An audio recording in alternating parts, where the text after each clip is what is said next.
Donc, aujourd'hui, je vous présente le fruit d'un travail ambitieux, c'est-à-dire établir un rapport sur l'état des ressources en eau et les écosystèmes aquatiques à l'échelle du Québec. C'est un rapport qui a été publié en décembre dernier, donc c'est des données toutes fraîches.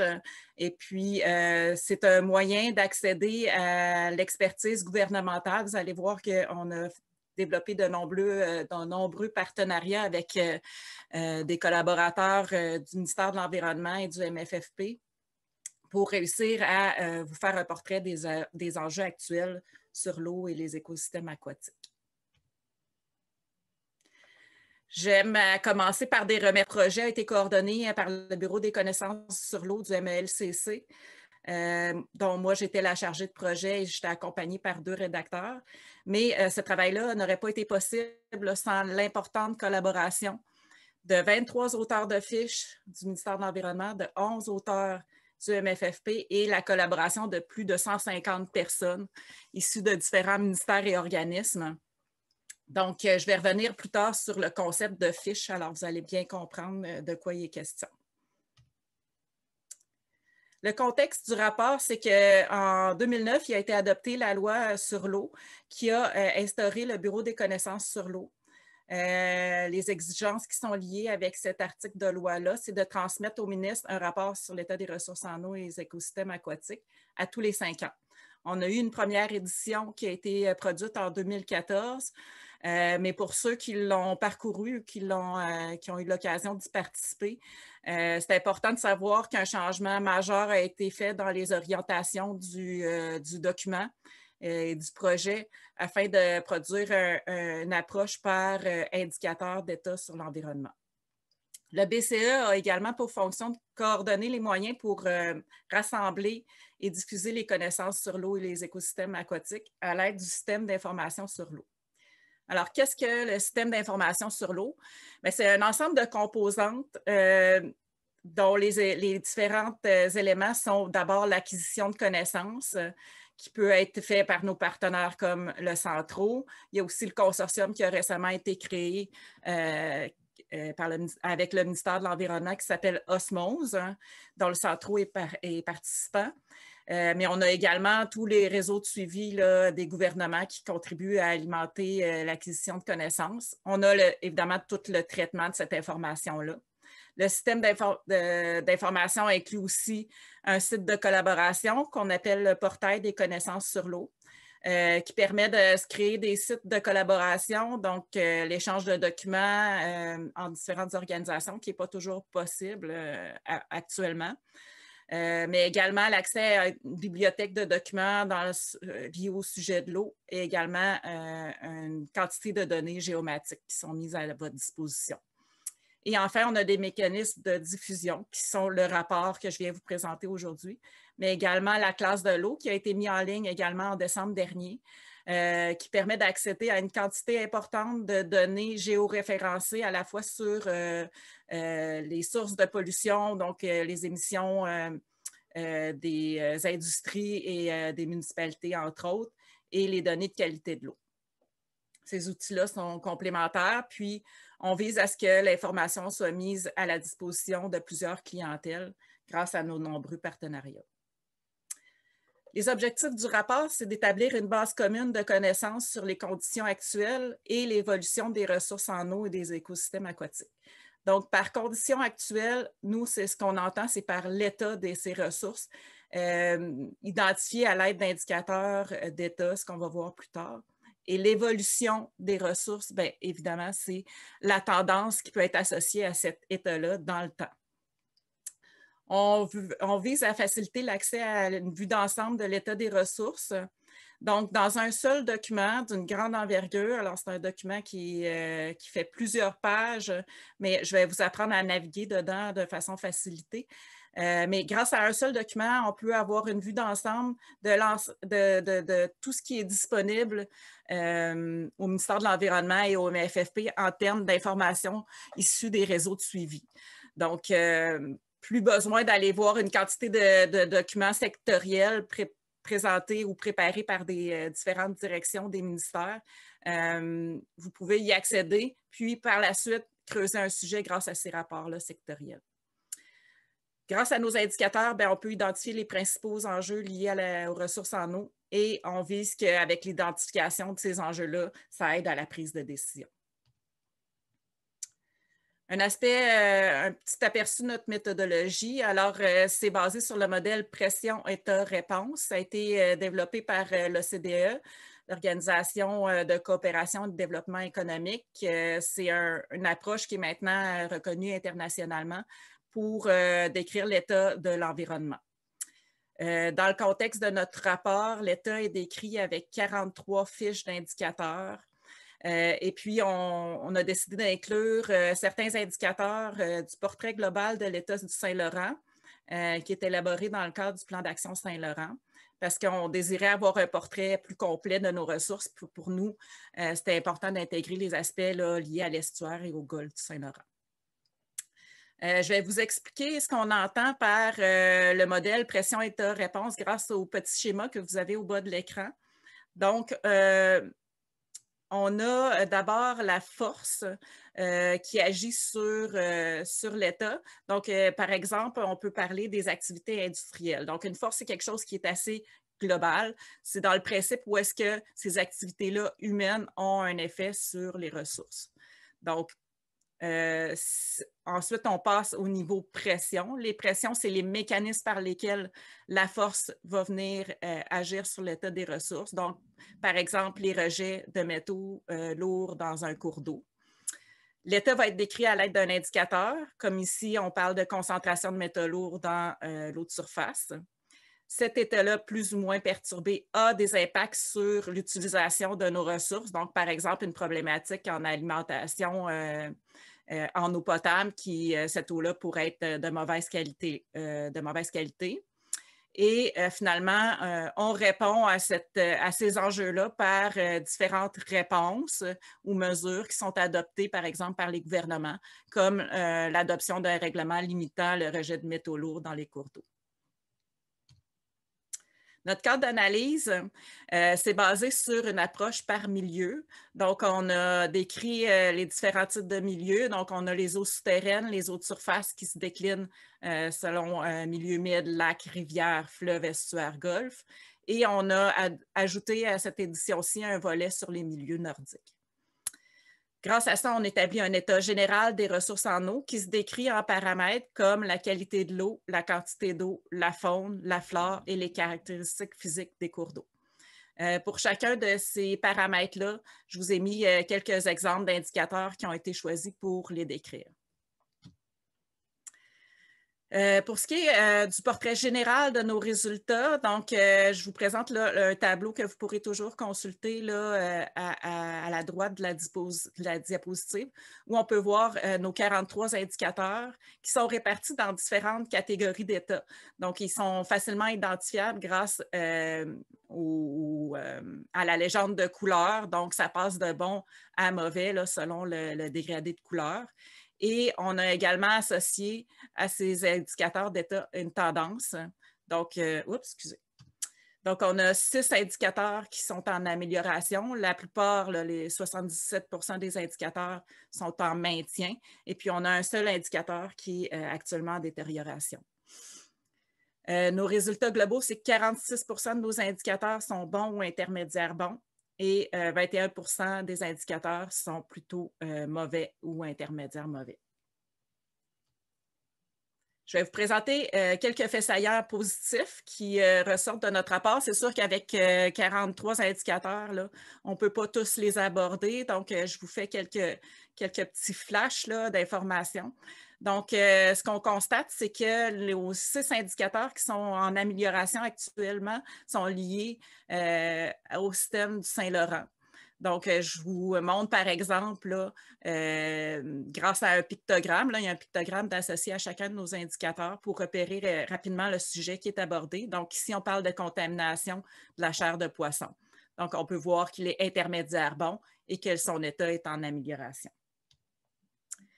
On a aussi pu constater que l'état des ressources en eau souterraine ne montrait pas de problème de disponibilité à l'échelle du Québec, bien qu'il peut y avoir quelques problèmes à des échelles plus petites où les prélèvements importants des ressources en eau peuvent affecter sa disponibilité.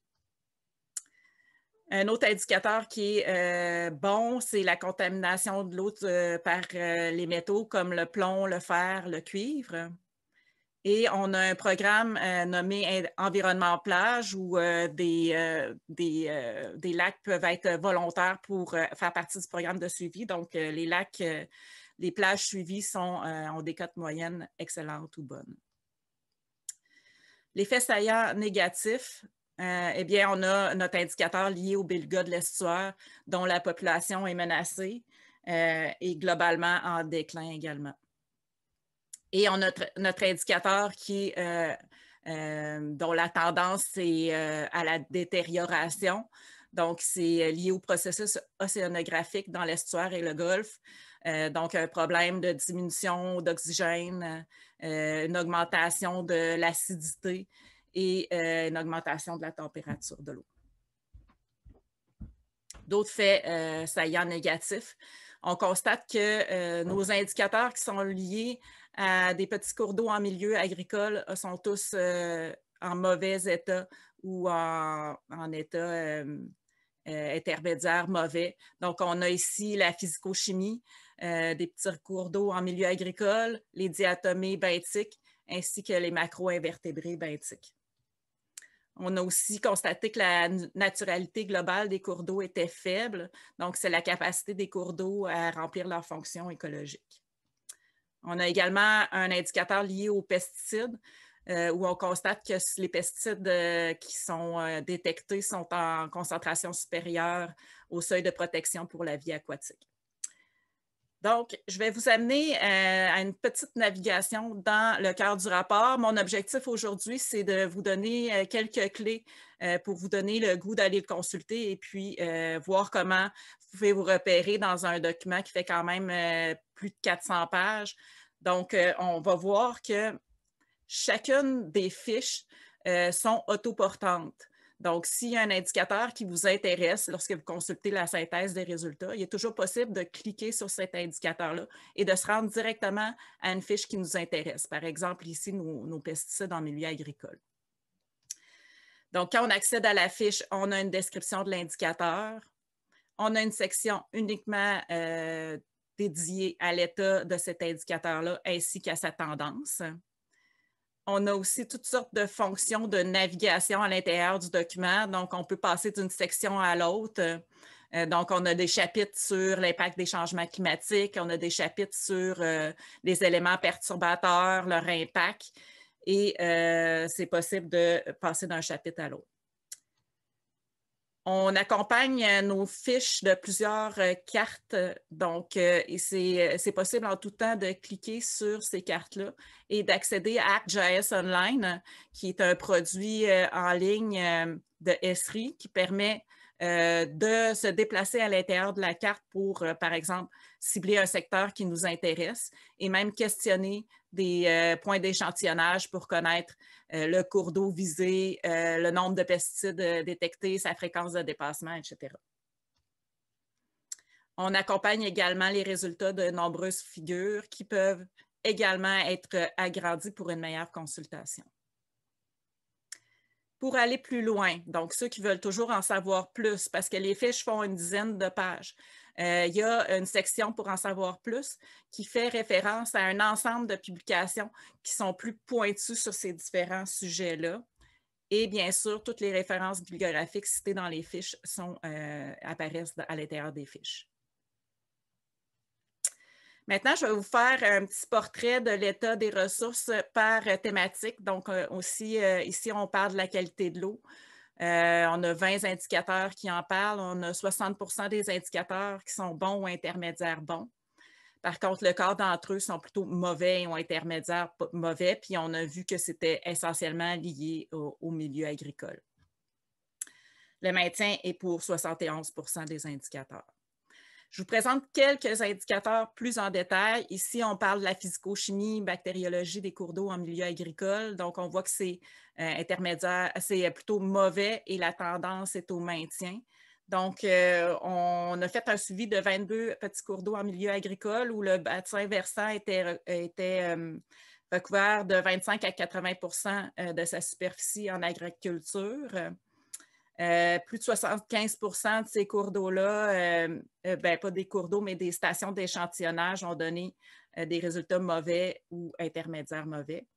Et les problématiques sont surtout associées aux concentrations de phosphore, azote, à la turbidité. Par contre, au niveau du paramètre d'azote, on a noté une diminution de sa concentration. Qu'est-ce qui peut expliquer ces observations-là? Un des paramètres importants, c'est la densité d'élevage, donc liée aux infrastructures d'entreposage, à son épandage également, qui peut être une surfertilisation, le ruissellement associé, le ruissellement de surface, mais également le drainage souterrain, l'agriculture intensive comme le maïs et le soya, mais on a également une influence des résidences isolées, des rejets municipaux et des industries agroalimentaires. On se déplace maintenant dans les masses d'eau du fleuve Saint-Laurent. Donc, c'est également mon indicateur de physico-chimie, bactériologie, mais on voit que là, au niveau des masses d'eau du fleuve, on passe à un état qui est intermédiaire bon. La moitié des sites sont de bonne qualité. Le tiers sont à un niveau satisfaisant. Par contre, on a 2 stations où c'est mauvais et l'autre très mauvais. On a noté une augmentation importante, significative de la chlorophylle A et par contre une baisse des concentrations de phosphore. Quelles sont les pressions qui influencent l'état de cet indicateur-là? Eh bien, tout ce qui est lié à l'urbanisation, comme nos 2 stations qui sont très mauvaises, sont dans le panache d'influence de la région de Montréal et c'est associé aux paramètres des coliformes fécaux. On a bien sûr les activités agricoles parce que même si on est dans les masses d'eau du fleuve, il y a énormément de tributaires et qui ont une forte densité d'agriculture. Donc, on a le transport des éléments nutritifs via ces tributaires. Tout ce qui est modification de l'hydrologie, régulation des débits et le dragage contribue à augmenter la turbidité, qui est un des paramètres de l'IQPP. Pour ce qui est du paramètre phonique, on a 17 indicateurs phoniques. Près de 30 sont intermédiaires bons. On n'en a pas qui sont bons là, à noter. Et puis 18 d'entre eux sont mauvais à intermédiaires mauvais. Le maintien est encore dominant là, pour 85 des indicateurs. Je vais vous parler de notre indicateur lié au rang S et à l'indice de pérennité des reptiles et des amphibiens. C'est basé sur 8 critères qui sont associés à la précarité et à la précarité et la pérennité de ces espèces-là. Et la conclusion liée à cet indicateur-là, c'est que 50 des espèces indigènes sont en situation précaire. Donc, les pressions, c'est le développement résidentiel, commercial ou industriel qui contribue à la destruction, dégradation, fragmentation des habitats, également à la contamination de l'eau. On a l'agriculture qui agit via les pesticides ainsi que les nitrates qui sont nocifs pour ces espèces-là. Et on a la modification intensive des rives des cours d'eau qui nuit aux habitats.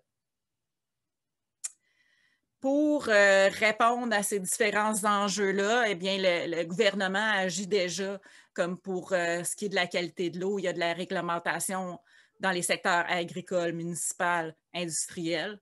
Puis, on complète avec nos réseaux de suivi comme le réseau Rivière ou le suivi volontaire des lacs pour permettre de nous alimenter en connaissance. Pour ce qui est de la conservation, la protection des espèces et de leurs habitats, on a l'approche par aires protégées, parcs nationaux. On a la protection des milieux humides et hydriques qui vient de se renforcer grâce à la loi concernant la conservation des milieux humides et hydriques. On a tout ce qui est protection légale des espèces menacées et vulnérables, le contrôle des espèces envahissantes et les plans de gestion des espèces exploitées. évidemment, on a également des réseaux de suivi, c'est principalement au MFFP. Pour ce qui est de la gestion des quantités d'eau, eh bien, on a un nouveau système de protection du territoire face aux inondations. Donc, il y a une cartographie détaillée des zones inondables qui est faite suite aux inondations de 2017-2019. Et puis maintenant, on fait une gestion des prélèvements d'eau. Donc, en conclusion, je pense qu'on peut retenir que le bilan est généralement positif, mais certaines composantes liées à l'agriculture sont encore préoccupantes. Et puis, on peut conclure que d'autres actions vont être nécessaires dans l'avenir puisque les éléments problématiques de certains indicateurs, on voit qu'ils sont au maintien, donc il n'y a pas d'amélioration dans le temps.